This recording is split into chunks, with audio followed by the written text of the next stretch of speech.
안녕하세요. 저는 한때 가족이었던 사람이 철천지 원수가 될 수도 있다는 걸 알게 된 여자입니다. 항상 자식들을 위해 희생하는 저희 엄마와는 달리 아빠라는 사람은 본인밖에 모르는 이기적인 인간이었거든요. 게다가 고모들까지 저희 가족들을 얼마나 못 살게 굴었는지 지금 생각해도 정말 화딱지가 난답니다. 그래도 다 잊고 잘 살고 있었는데 얼마 전 그 못된 인간들이 또다시 저희 앞에 나타나 더러운 흙탕물을 뿌려대더군요. 그때 있었던 일에 대해 한번 얘기해 볼 테니 잘 들어주셨으면 좋겠습니다. 제가 어렸을 적 저희 아빠는 은행원이었고 엄만 가정주부로 저희 사남매를 키우셨어요. 돈만 벌어올 줄 아는 저희 아빠와는 다르게 엄만 정말 가정을 위해서 헌신하는 분이었습니다. 아빠가 퇴근하고 옷을 벗어서 엄마한테 틱 건네주면 엄만 그 옷을 정성스레 빨아 다림질까지 해놓으셨어요. 게다가 늘 아빠 저희의 밥을 챙기셨고 집안일 때문에도 정말 정신이 없으셨습니다. 반면 아빤 자식인 저희 사남매한테도 별로 관심이 없으셨는데 유독 본인 집안 사람들만 챙기시더라고요. 주말마다 항상 저희를 다 끌고 할머니 집에 데려갔어요. 그런데 전 할머니네 집에 가는 게 너무 싫었습니다. 갈 때마다 고모들이 할머니 집에 있었는데 늘 고모들이 저희 엄마를 무시하고 막말했거든요. 하루는 할머니 집에 갔는데 큰 고모가 저희 엄마가 입은 옷을 보더니 핀잔을 주는 거예요. 옳게, 그 옷은 뭐야? 잘난 내 동생 만나 옷도 좋은 것만 입고 다니는구나. 형님, 이거 좋은 옷 아니에요. 그냥 시장에서 얼마 안 하길래 산 건데요. 시장에서 산 옷은 무슨 딱 봐도 가격대가 있어 보이는데 뭘. 솔직히 말해서 올케가 우리 형철이 안 만났으면 이렇게 깨끗한 옷이나 입고 다닐 수 있었겠어? 아마 거적대기 같은 옷이나 입고 다녔을걸. 심지어 명절 때도 다들 저희 엄마한테만 모든 일을 다 시켰어요. 다들 하하하호 웃으며 놀고 있는데 엄마 혼자 부엌에서 일을 하는 걸 보고 제가 다 억울했습니다. 그래서 한 번은 제가 작은 고모한테 이렇게 물어본 적이 있었어요. 고모, 왜 맨날 우리 엄마만 일 다 해요? 고모들도 같이 해야 되는 거 아니에요? 우리가 일을 왜 해? 원래 명절 때 며느리가 일 다 하는 거야. 그런 게 어딨어요. 가족들 다 같이 지내는 명절인데 일을 해도 다 같이 해야죠. 우리 엄마가 무슨 일꾼인 줄 알아요? 참나, 얘가 버릇없게 왜 이래? 원래 명절 때 며느리가 하는 거라니까. 우리 집안에 며느리가 너희 엄마밖에 없잖니. 그리고 너희 엄만 특히 가난한 집에서 우리처럼 잘 사는 집에 시집 왔기 때문에 더 잘해야 되는 거거든. 그게 싫었으면 똑같이 가난한 집에 시집을 갔어야지. 사실 저희 외갓집이 엄청 가난한 편이었고 반대로 친가는 잘 사는 편이었거든요. 그래서 그런지 고모들이 더 저희 엄마를 무시하더라고요. 심지어 명절 때 외갓집에도 못 가게 했어요. 그러다 보니까 하루는 제 동생들이 외할머니를 보고 싶다고 얼른 가자고 조르더라고요. 그래서 저희 엄마가 곤란해하는 표정으로 할머니한테 친정에 좀 가겠다고 얘기한 적이 있었습니다. 어머님, 오늘은 저희 애들이 외할머니 보고 싶다고 하니까 저도 친정에 좀 가면 안 될까요? 매번 명절 때마다 어머님 댁에서만 지냈으니까 이번만큼은 친정에서 하루라도 지내고 싶어서요. 아니, 여자가 시집을 왔으면 시댁 식구가 되는 건데 무슨 친정을 간다는 거야? 쓸데없는 소리 하지 말고 가서 설거지나 마저 해. 그 얘기를 듣고 전 순간 너무 화가 나더라고요. 그래서 할머니한테 버럭 화를 내고 말았습니다. 할머니, 우리 엄마도 엄마를 낳아준 외할머니랑 외할아버지가 보고 싶을 텐데 왜 못 가게 하는 거예요? 그리고 여자가 결혼했으면 시댁 식구가 되는 거라면서 왜 결혼한 고모들은 여기 와 있는 건데요? 그럼 고모들도 여기 오지 말고 다 시댁에 가 있어야죠. 그러자 옆에 있던 큰 고모가 어이없어 하면서 저한테 이러시더라고요. 어머, 이 맹랑한 것 좀 봐. 네 엄마랑 우리랑 같은 줄 알아? 가난한 집 딸내미를 며느리로 받아줬으면 당연히 명절이고 주말이고 시댁에 찾아와서 잘해야 되는 게 맞는 거야. 그나저나 너, 네 엄마 닮아서 버르장머리가 이렇게 없는 거구나. 너 고모한테 한번 혼나볼래? 할머니와 고모들까지 전부 다 저와 엄마한테 쏘아붙이니까 이길 수가 없더라고요. 결국 그날도 저희는 외갓집에 갈 수가 없었습니다. 그런데 더 어이없는 건 아빠였어요. 결국 할머니 집에서 명절을 다 보내고 집으로 돌아오는데 저희 엄마가 너무 속상했는지 한숨을 좀 쉬신 겁니다. 그런데 아빠가 엄마를 보고 인상을 팍 쓰면서 짜증을 내더라고요. 당신 표정 안 풀어?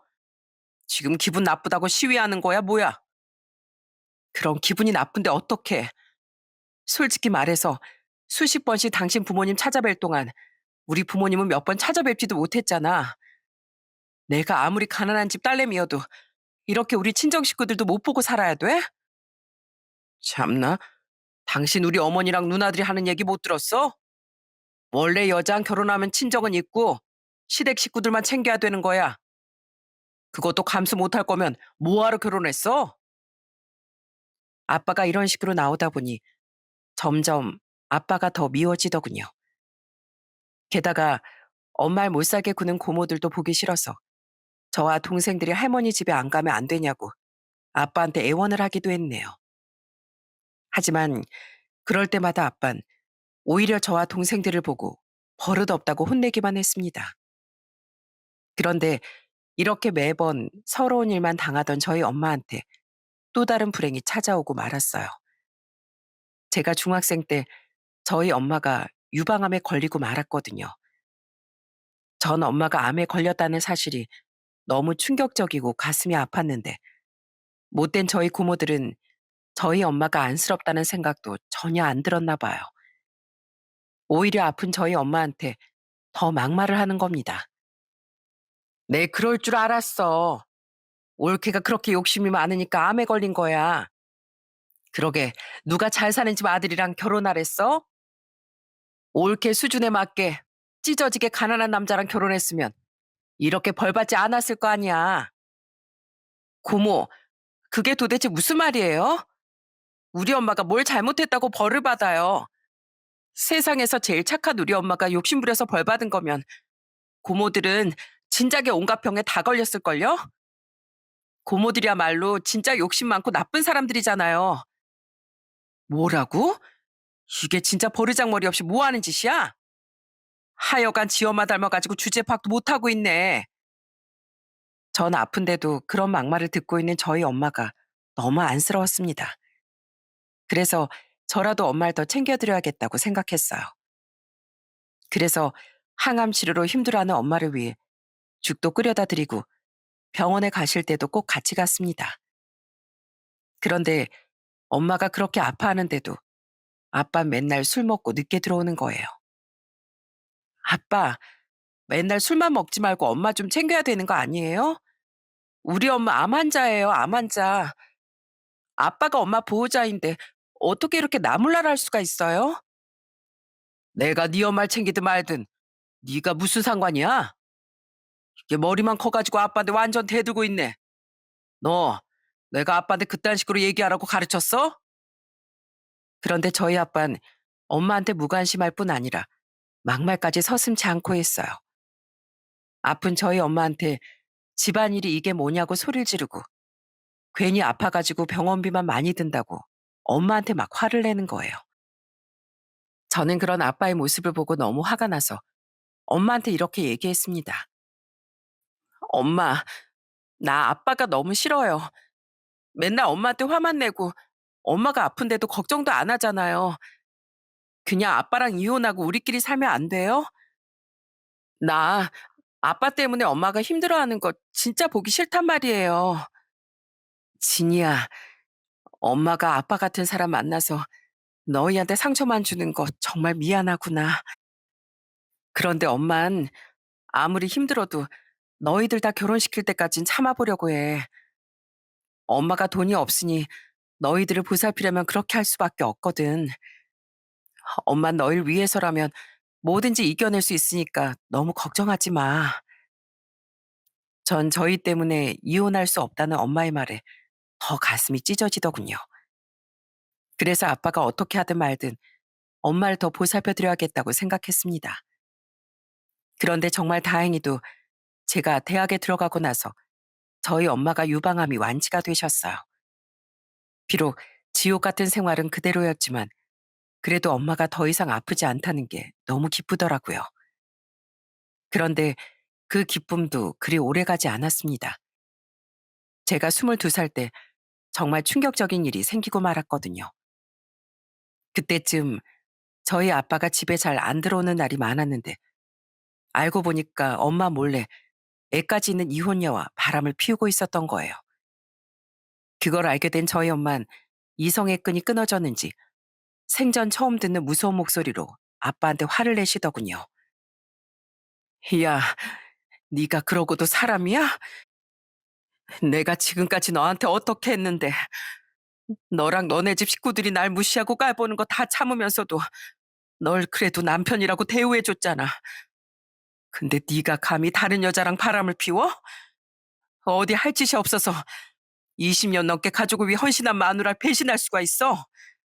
너 같은 건 인간이라고 불릴 자격도 없어. 넌 그냥 더럽고 냄새나는 쓰레기라고. 쓰레기. 엄만 그렇게 말씀하시고선 손을 올려 아빠의 따귀를 한 대 날리시더군요. 그 모습을 보고 저와 동생들 모두 깜짝 놀랐습니다. 그런데 처음으로 엄마한테 한 대 맞은 아빠의 말이 더 웃기더라고요. 미안하다고 사과를 하지 못할 망정 오히려 뻔뻔하게 나오는 거예요. 야, 너 지금 나한테 따귀 날렸냐? 그래, 뭐 너도 하나만 하니까 내가 이 정도는 봐준다. 그나저나 내가 가만히 한 대 맞아줬으니까 이걸로 된 거지? 뭐? 되기는 뭐가 돼? 네가 분풀이하는 거 받아줬으니까 이걸로 퉁치면 되는 거잖아. 그러니까 나 붙잡지 말고 그냥 갈 길 가게 놔줘. 나 1년만 있으면 50인데 나도 이제 내 인생 찾아야 될 거 아니야. 나 이제 당신 말고 그 여자랑 살 거니까 그런 줄 알아. 저는 적반하장으로 나오는 아빠의 모습을 보고 눈이 돌아버리더군요. 그래서 아빠한테 달려가 마구 소리를 질렀습니다. 아빠, 진짜 미쳤어요? 이젠 아예 사람이길 포기한 거냐고요.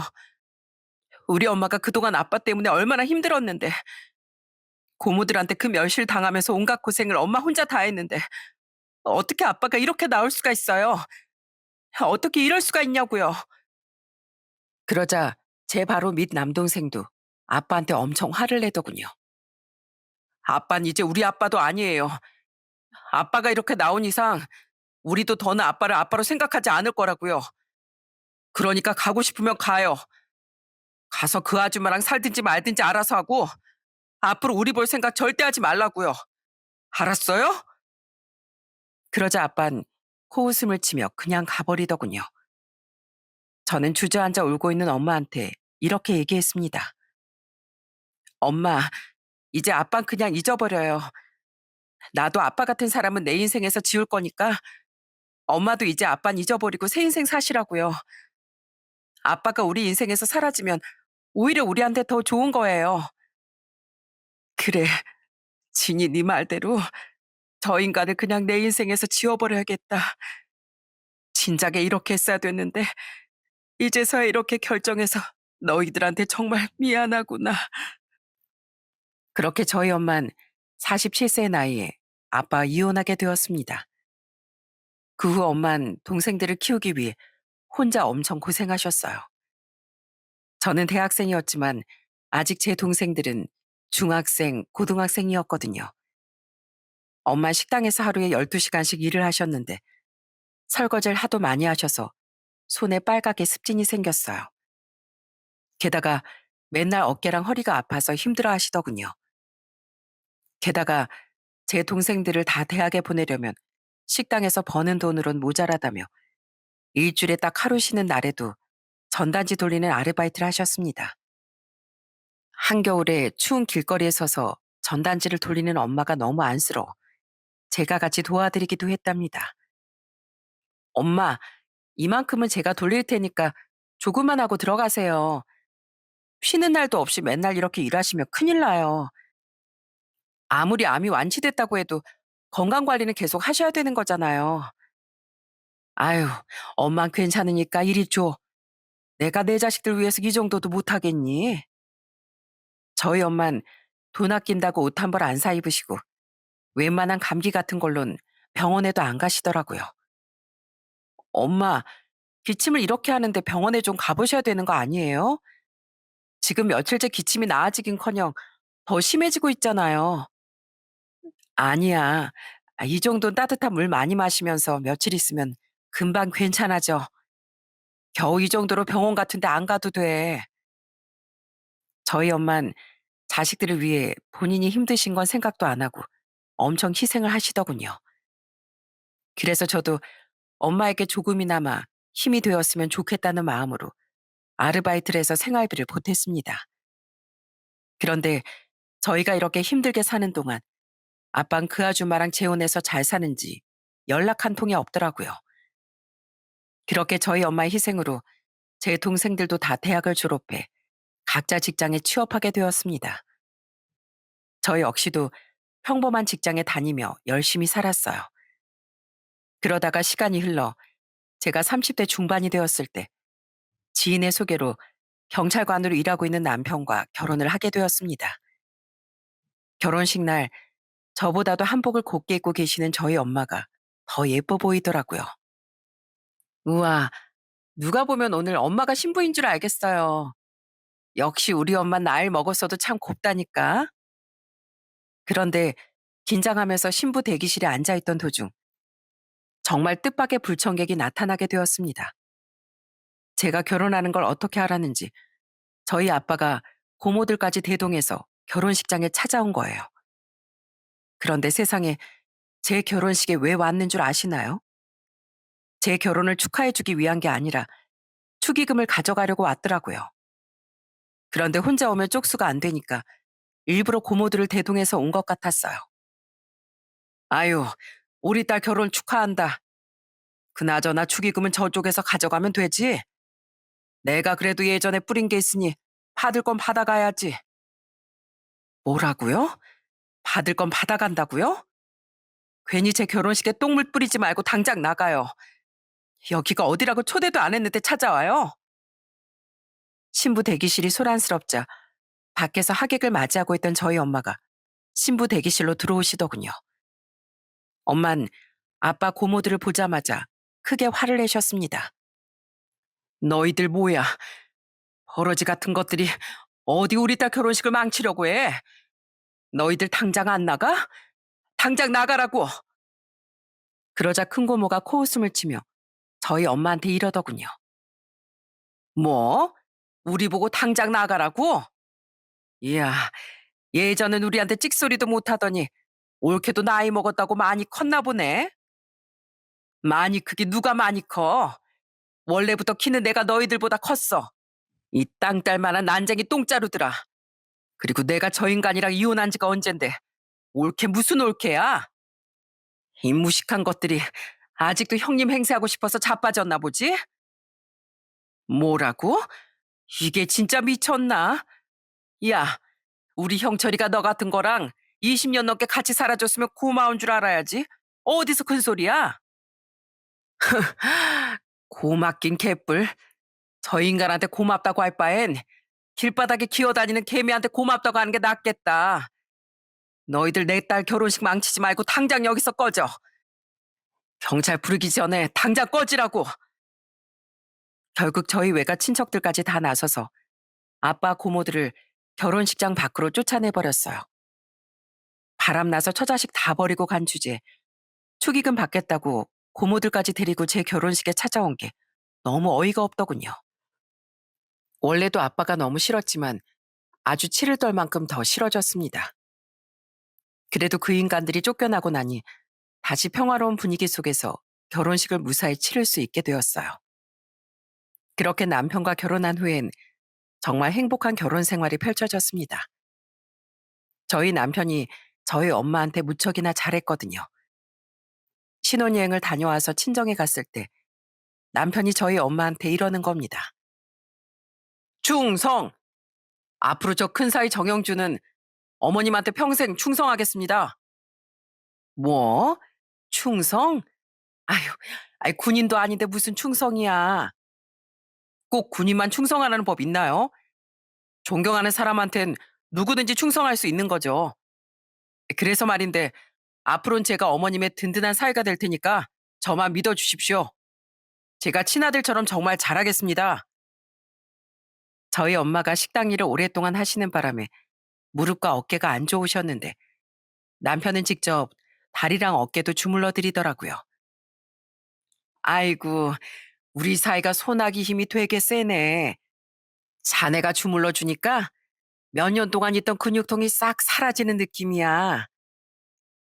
게다가 어버이날엔 예쁜 떡 케이크에다 상장처럼 생긴 부모님 감사장까지 주문 제작해 엄마한테 드리더라고요.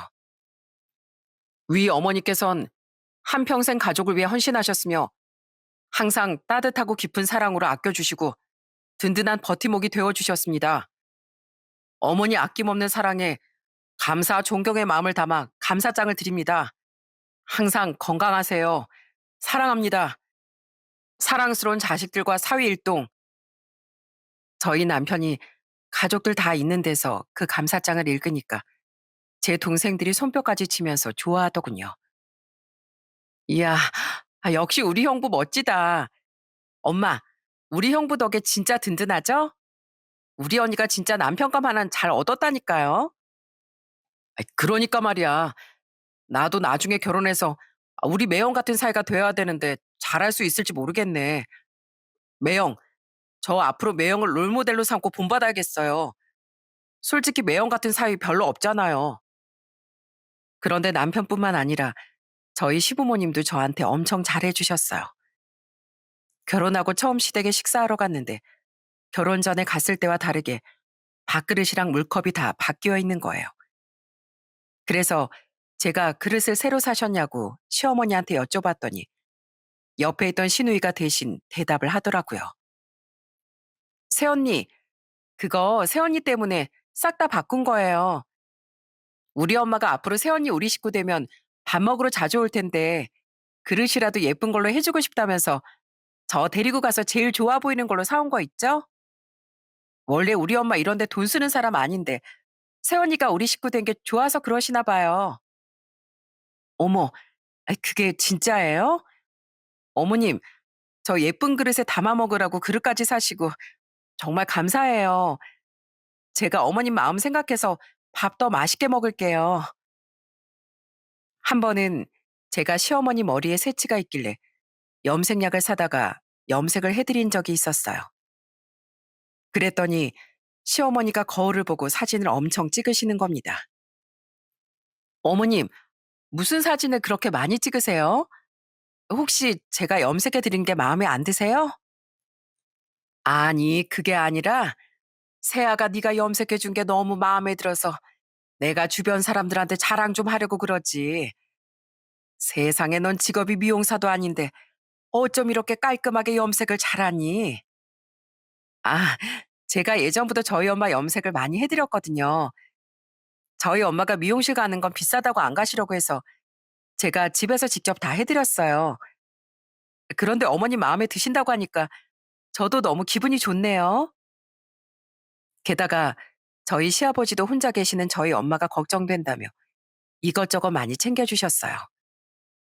세아가, 이거 이번에 나한테 선물 들어온 영양제인데 나 지금 먹고 있는 영양제도 충분하니까 사부인 갖다 드려라. 혼자서 사남매 키우느라 알게 모르게 몸이 많이 상하셨을 텐데 이런 거라도 잘 챙겨 드셔야지. 그렇게 전 행복한 결혼 생활을 하며 딸 둘도 낳게 되었습니다. 그리고 제 남동생들도 결혼을 해서 올케들이 생기게 되었어요. 그런데 제가 신우 입장이 되어 보니 저희 엄마를 괴롭혔던 고모들이 더 이해가 안 되더라고요. 저는 제 남동생과 예쁘게 살고 있는 올케들이 너무 고마워서 더 잘해주고 싶은데 왜 고모들은 저희 엄마를 못 잡아 먹어서 안달이었는지 이해할 수가 없었습니다. 게다가 제가 자식을 낳아보니까 여자에 미쳐서 자식들을 넷이나 버리고 간 아빠가 더 증오스럽더라고요. 저는 저희 딸들이랑 떨어진다는 생각만 해도 가슴이 아픈데 어떻게 자기 자식 넷을 모른 척하고 가버릴 수가 있냐고요. 원래도 이해가 안 되는 사람이었지만 더더욱 이해할 수도 이해하고 싶지도 않아지더군요. 그래도 어쨌든 이제 남이 된 사람이기 때문에 신경 쓰지 않고 그냥 저희 가족끼리 잘 살았습니다. 그런데 제가 결혼한 지 8년쯤 되었을 때 어느덧 나이가 60대 후반이 된 저희 엄마가 폐렴에 걸려 입원을 하시게 되었어요. 그 소식을 듣고 얼마나 놀랐는지 모릅니다. 엄마, 괜찮아요? 어쩐지 요즘에 기침도 많이 하시고 가슴까지 아프다고 하셔서 이상하다 했어요. 그러게 저랑 그이가 병원에 모시고 간다고 했을 때 가시지. 왜 묵히다가 이제서 병원에 가신 거예요? 아휴, 이제 예전처럼 생활에 쪼들리지도 않는데 제발 아플 땐 병원을 가시란 말이에요. 저는 너무 속상해서 남편이랑 당장 병원에 가려고 채비를 하게 되었습니다. 그런데 이게 무슨 기막힌 우연인지 제가 집을 나서려는 그 순간 갑자기 큰고모한테서 전화가 온 거예요. 진이야, 세상에 지금 큰일 났다. 큰일 났어. 네 아빠가 새벽에 교통사고가 나는 바람에 크게 다쳐서 지금 수술 받으러 들어갔다. 그래도 네가 큰딸인데 병원으로 좀 와주렴. 네 아빠 챙겨줄 사람은 너밖에 없잖니. 세상에 제 결혼식에 와서 그렇게 깽판을 치고선 8년 만에 무슨 낯짝으로 저한테 전화를 했는지 모르겠더라고요. 그래서 전 아무렇지도 않은 목소리로 고모한테 이렇게 얘기했습니다. 그래서요? 그게 나랑 무슨 상관인데요? 다친 사람 챙겨도 제가 아니라 재혼한 그 집 식구들이 챙겨야 되는 거 아니에요? 그 집 식구들이 네 아빠를 나 몰라라 하니까 그렇지. 네 아빠가 그 집 자식들을 다 먹여 살렸는데 친아빠 아니라고 아직까지도 아빠 취급도 안 해준단다. 그리고 그 재혼한 여자도 네 아빠가 이제 나이 들어서 능력이 없어지니까 거들떠 보지도 않나 봐.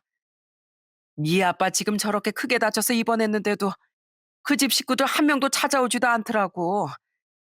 그래도 넌 네 아빠 친딸이잖니. 아, 이럴 때 친자식이 안 가면 누가 가? 이보세요, 고모. 아니, 이젠 고모라고 부르고 싶지도 않은데요. 저 아빠라는 사람 잊은 지 오래됐으니까 이런 걸로 저한테 다신 연락하지 마세요. 그리고 지금 저희 엄마도 폐렴 때문에 입원해 계셔서 거기 가야 되거든요. 저희한텐 아빠라는 사람보단 저희 엄마가 100배 더 소중해요. 그러니까 그런 쓸데없는 소리 하지 말고 전화 끊으세요. 뭐? 네 엄마가 아파서 거길 가야 된다고? 참나, 어릴 때부터 그러더니 또 엄마만 챙기는 효녀인 척한다. 너 네 엄마 챙기면서 쉬어하지 말고 불쌍한 네 아빠나 챙겨. 폐렴이면 몇 주 입원하면 퇴원할 수 있는 거잖아. 네 아빤 지금 온몸이 다 부러져서 만신창이란 말이야. 그래서 뭐 어쩌라는 건데요? 저랑은 아무 상관없는 얘기니까 그만 끊으세요. 저는 그렇게 말하고선 전화를 끊어버렸어요. 그리고 예정대로 남편과 같이 엄마의 병문안을 갔습니다. 그런데 더 어이없는 건 뭔 줄 아시나요? 그날 이후로 고모들이 저한테 아주 저주의 문자를 계속 보냈다는 거예요. 진이 넌 사람도 아니다. 네 아빠가 저렇게 심하게 다쳤다는데 어떻게 네 친아빠를 외면할 수가 있어? 너 같은 건 아주 지옥불에 떨어져서 평생 고통받아야 돼. 너, 내가 문자 보냈는데 왜 답장을 안 해? 너 이제 머리 컸다고 지금 반항하는 거니? 아무리 그래도 널 키워준 사람은 너희 아빠야. 너희 엄마가 돈도 없고 암까지 걸리는 바람에 너희 아빠가 다른 여자 만난 건데 겨우 그거 가지고 감히 네 아빠를 무시해? 네 엄마가 다 잘못해서 그렇게 된 건데 어디서 뻔뻔하게 이러고 있냐고? 이제 보니 너도 네 엄마 뱃속에서 나와서 아주 욕심만 많고 이기적인 애였구나. 너랑 너희 엄만 그렇게 살다가 아주 쪽박차고 거지꼴 될 거야. 그런데 심지어 고모들은 저뿐만 아니라 저희 엄마한테도 문자로 막말을 했어요. 제가 고모와 통화한 걸 엄마한테 얘기를 안 하고 있었는데 엄마가 갑자기 고모한테서 이상한 문자가 왔다며 저한테 그걸 보여주시더라고요. 야, 네가 네 딸한테 내 동생 병문안도 오지 말라고 꼬드겼지? 내가 너 그럴 줄 알았어. 네가 맨날 자식들 앞에서 내 동생 욕하니까 우리 조카들이 아빠를 멀리하는 거 아니야? 그러고 보니 너 지금 폐렴 걸려서 입원했다며? 너 그것도 다 벌 받은 거야. 그렇게 예전에 암 걸렸을 때 반성하고 내 동생이랑 우리 가족들한테 더 잘했어야지. 네가 그때 반성을 안 하니까 지금 또 병원에 입원해서 그 꼬라지를 하고 있는 거 아니야? 전 아파서 입원한 저희 엄마한테까지 그런 문자를 보낸 걸 보고 도저히 참을 수가 없더군요. 그래서 아예 직접 만나 단판을 지어야겠다는 생각으로 고모한테 아빠가 입원한 병원이 어디냐고 물어봤어요. 그리고 남편과 같이 그 병원에 찾아갔습니다. 가보니까 고모 말대로 어찌나 많이 다쳤는지 온몸에 깁스를 하고 있더라고요. 그런데 제가 동생들을 안 데려가고 남편하고 둘만 오니까 큰 고모가 저한테 이러는 거예요. 뭐야, 왜 네 동생들은 같이 안 왔어? 아빠가 이렇게 크게 다쳤다는데 자식들이 한 명도 빠짐없이 병문안에 왔어야지. 그런데 더 웃긴 건 아빠였습니다. 저희 가족을 버리고 뻔뻔하게 가버렸으면서 막상 다치고 아프니까 저한테 불쌍한 척을 하는 거예요. 우리 친이 왔니? 친이야, 그동안 정말 보고 싶었다. 우리 딸 결혼해서 잘 사는지 그동안 얼마나 궁금했는지 몰라. 그런데 이렇게 얼굴을 볼 수 있으니 정말 좋구나. 저기요, 바람나서 가족들 다 버리고 뻔뻔하게 가버린 사람이 이제 와서 무슨 아빠 행사를 하려고 그래요? 저 당신 입에서 아빠라는 소리 듣고 싶지 않거든요? 제가 그렇게 얘기하자 이번엔 옆에 있던 작은 고모가 저한테 버럭 화를 내더군요. 뭐? 당신? 이게 어디서 버릇없게 아빠한테 당신이라고 불러? 너 그거 어디서 배웠어? 네 엄마가 그렇게 말하라고 가르치든? 이보세요, 아줌마. 제가 지금 당신이라고 부른 것도 최대한 예를 갖춘 거거든요? 어차피 이제 가족도 아닌데 뭐라고 부르든 무슨 상관이에요? 애초에 이 사람은 스스로 제 아빠 자격 박탈하고 나간 사람이라고요. 그리고 뭔가 착각하나 본데 저 여기에 병문안으로 온 거 아니에요. 당신들한테 경고하러 온 거라고요. 뭐라고? 우리한테 경고를 해? 야, 너 아주 대가리 컸다고 막 나가는구나. 네가 그딴 식으로 행동하니까 네 엄마가 폐렴으로 병원에 입원한 거야. 엄마랑 자식들까지 다 무식하고 막 나가니까 그딴 벌을 받는 거라고. 너 그러다가 너까지 병 걸려서 입원하는 수가 있다. 그러니까 벌 받기 싫으면 지금이라도 네 아빠한테 예의 똑바로 차려.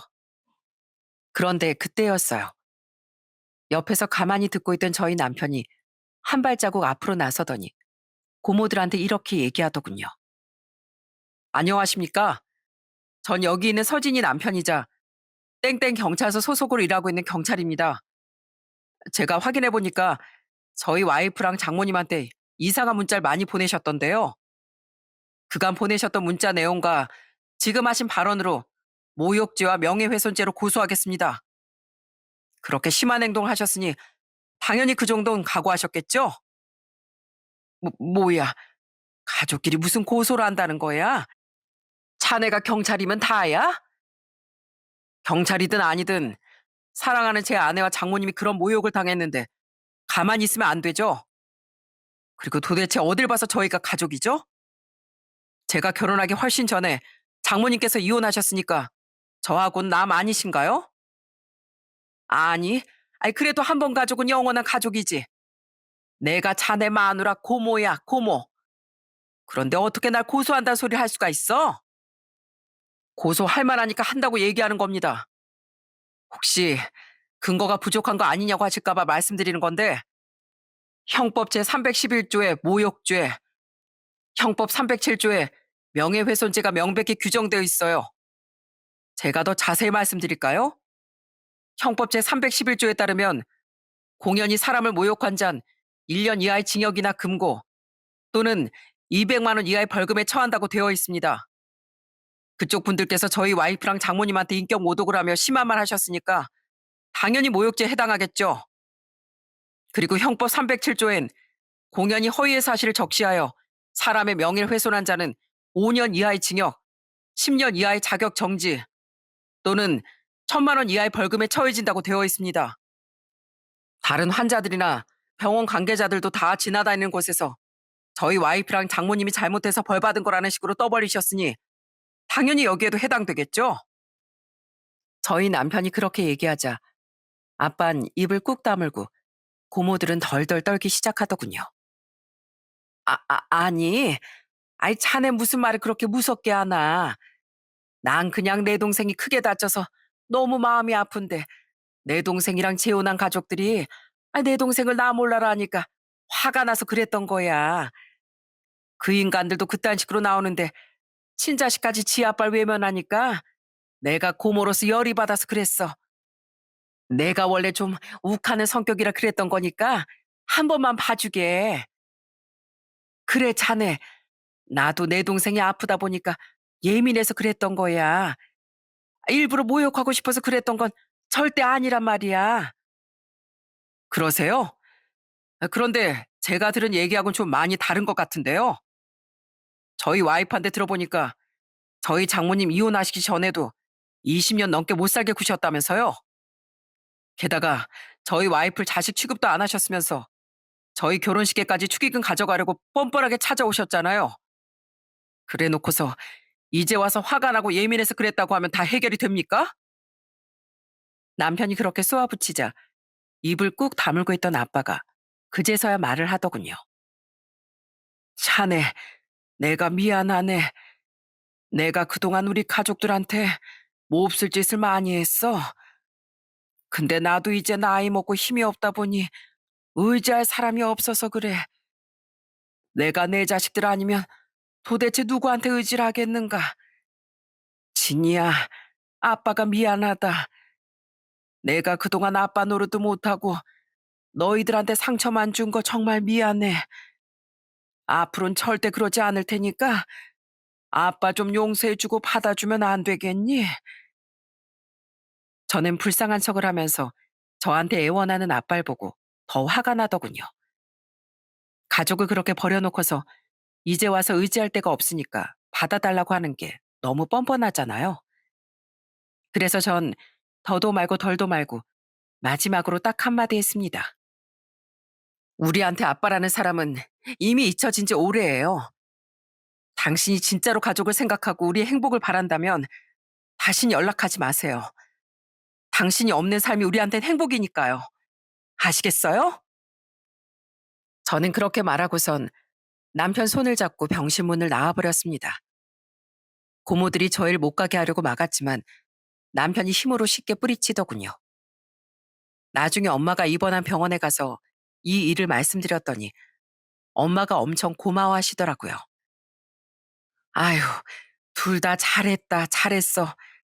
안 그래도 몸 아파서 기운도 없는데 그 인간들한테 그런 문자까지 받아서 얼마나 기분이 나쁘던지. 그런데 너희들이 그렇게 가서 속 시원하게 얘기해주고 왔다고 하니까 사이다라도 마신 것처럼 내 속이 뻥 뚫리는 기분이구나. 그리고 자네, 내가 자네한테 정말 고맙네. 우리 딸은 그렇다 쳐도 자네까지 그렇게 내 편을 들어줘서 얼마나 든든하지 몰라. 엄마, 앞으로 고모들 연락처 싹 다 차단하고 혹시나 다른 번호로라도 연락 오면 나한테 바로 얘기해요. 만약에 그런 일 또 생기면 내가 찾아가서 다 뒤집어 엎어버릴 거니까. 그래요, 어머님. 저도 어머님 못 살게 구는 사람들 가만 안 놔두겠습니다. 그러니까 그런 일 또 생기면 저한테도 언제든지 말씀해 주세요. 그 후 저와 남편은 병원에 자주 들러서 엄마를 지극정성으로 간호했어요. 특히 저희 남편이 엄마를 그렇게 많이 챙기더라고요. 어머님, 저 왔어요. 오늘 식사는 잘하셨어요? 간밤에 주무실 때 춥진 않으셨고요. 나 식사 잘하고 있고 잘 때도 병원이 따뜻해서 잘 잤으니까 걱정하지 말게나. 자네가 이렇게 날 자주 찾아와 주니까 든든해서 내 몸이 더 빨리 좋아지는 것 같아. 그래요? 근데 왜 이렇게 목에서 가래 소리가 나세요? 안 되겠어요. 제가 얼른 간호사 불러올게요.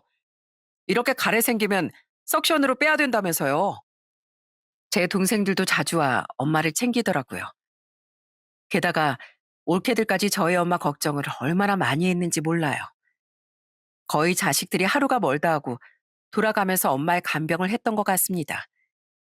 그러다 보니 정말 다행히도 저희 엄마가 한 달 조금 넘게 입원하고 퇴원을 할 수 있게 되셨어요.